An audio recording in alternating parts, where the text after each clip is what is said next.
Evo ovako izgleda stan kad mi uđemo unutra da renoviramo. Znači, ovo je špajz.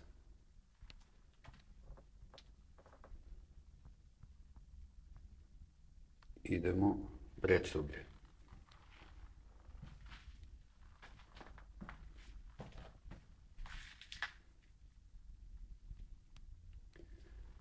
Dok ne srušimo, ne možemo i da napravimo. Znači idemo prvo rušenje i onda sve iz početka. Kupatilo. Nove cijevi, plastične za vodu, nova instalacija,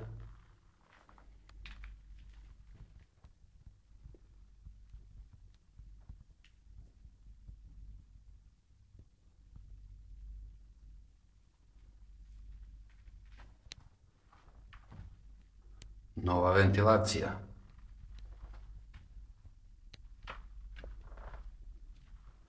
tu u ćošku će biti tuš, kabina. Idemo dalje. Vodokotlić ugradni.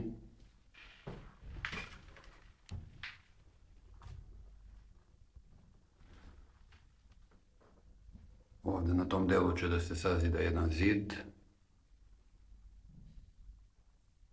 da se taj deo zatvori.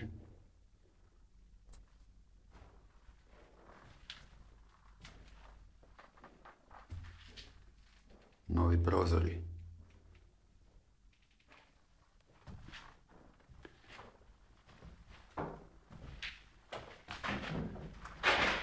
Sad idemo ovdje, prebacujemo se u kuhinju. Znači tu će biti pravo kuhinja.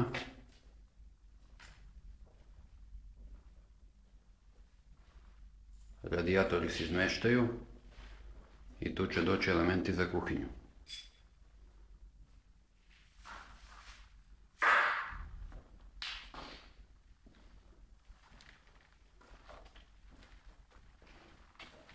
Dnevni boravak.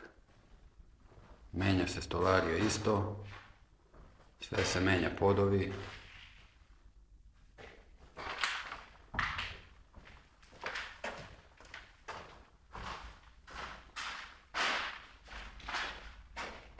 I to bi bilo to. Pokazat ćemo snimak kad bude gotovo, kad bude završeno naravno.